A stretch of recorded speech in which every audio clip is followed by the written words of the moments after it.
ईश्वर याचना में आपका स्वागत है।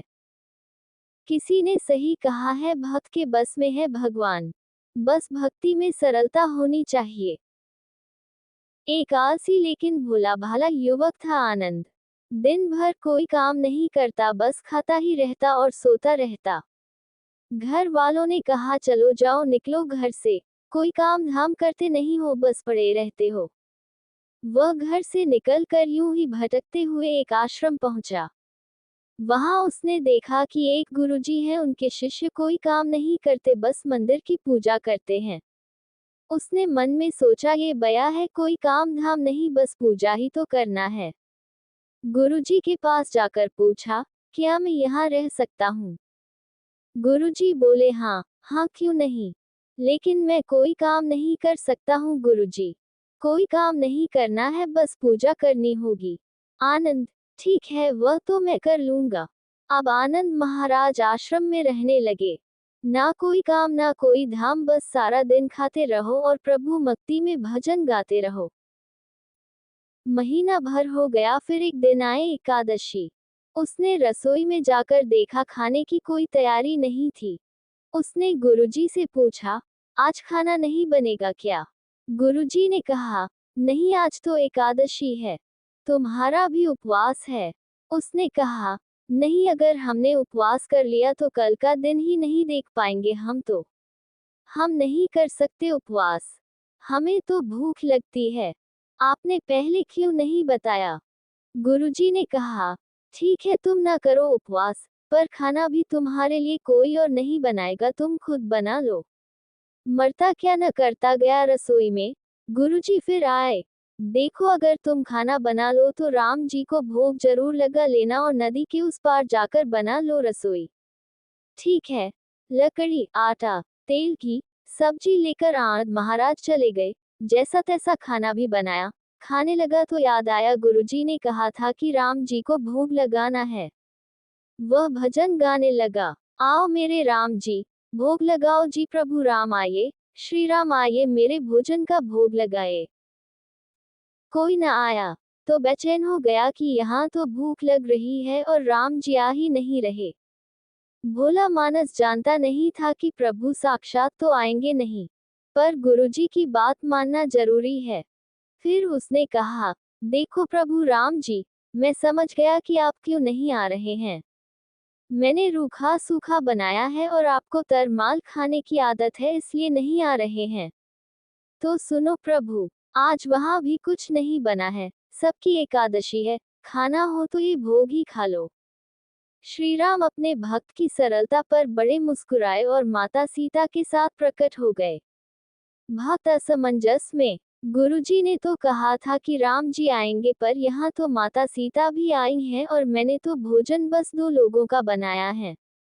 चलो कोई बात नहीं, आज इन्हें ही खिला देते हैं। बोला, प्रभु, मैं भूखा रह गया, लेकिन मुझे आप दोनों को देखकर बड़ा अच्छा लग रहा है।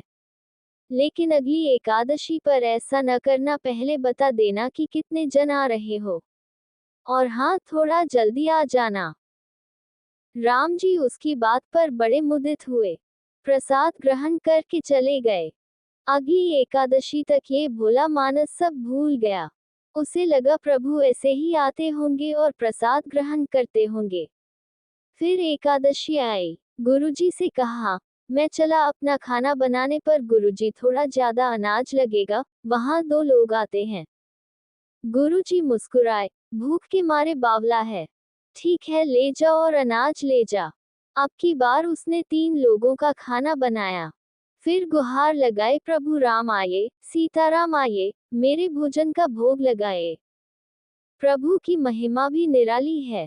भक्त के साथ कौतुक करने में उन्हें भी बड़ा मजा आता है।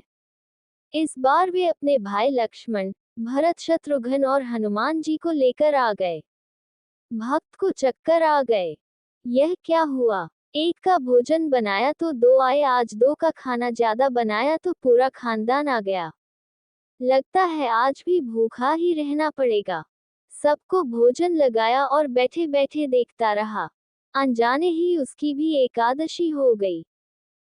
फिर अगली एकादशी आने से पहले गुरुजी से कहा, गुरुजी, ये आपके प्रभु राम जी अकेले क्यों नहीं आते? हर बार कितने सारे लोग ले आते हैं। इस बार अनाज ज्यादा देना। गुरुजी को लगा, कहीं यह अनाज बेचता तो नहीं है, देखना पड़ेगा जाकर। भंडार में कहा, इसे जितना अनाज चाहिए दे दो, और छुपकर उसे देखने चल पड़े। इस बार आनंद ने सोचा, खाना पहले नहीं बनाऊंगा, पता नहीं कितने लोग आ जाएं। पहले बुला लेता हूँ फिर बनाता हूँ। फिर तीर लगाए, प्रभु राम आए, श्री राम आए, मेरे भोजन का भोग लगाए। सारा राम दरबार मौजूद। इस बार तो हनुमान जी भी साथ आए, लेकिन ये क्या, प्रसाद तो तैयार ही नहीं है।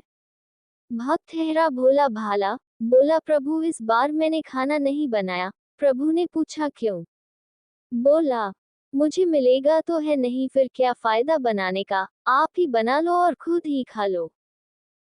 राम जी मुस्कुराए, सीता माता भी गदगद हो गई उसके मासूम जवाब से। लक्ष्मण जी बोले, क्या करे प्रभु? प्रभु बोले, भक्त की इच्छा है पूरी तो करनी पड़ेगी, चलो लग जाओ काम से। लक्ष्मण जी ने लकड़ी उठाए, माता सीता आटा सानने लगी। भक्त एक तरफ बैठकर देखता रहा। माता सीता रसोई बना रही थी तो कई ऋषि मुनि, यक्ष, गंधर्व प्रसाद लेने आने लगे। इधर गुरुजी ने देखा खाना तो बना नहीं, भक्त एक कोने में बैठा है। पूछा, बेटा क्या बात है, खाना क्यों नहीं बनाया? बोला, अच्छा किया गुरुजी आप आ गए, देखिए कितने लोग आते हैं प्रभु के साथ।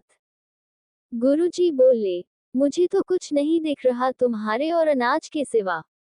भक्त ने माथा पकड़ लिया, एक तो इतनी मेहनत करवाते हैं प्रभु, भूखा भी रखते हैं और ऊपर से गुरुजी को दिख भी नहीं रहे, यह और बड़ी मुसीबत है।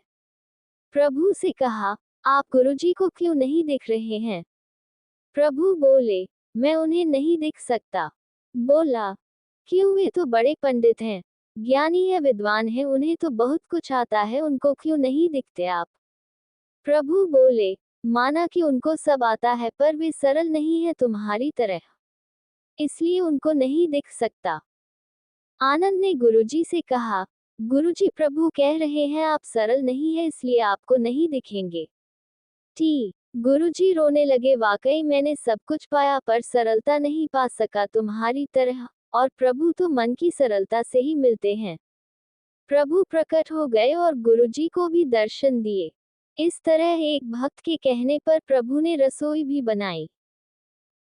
सही में भक्ति का प्रथम मार्ग ही सरलता है। जय श्री राम।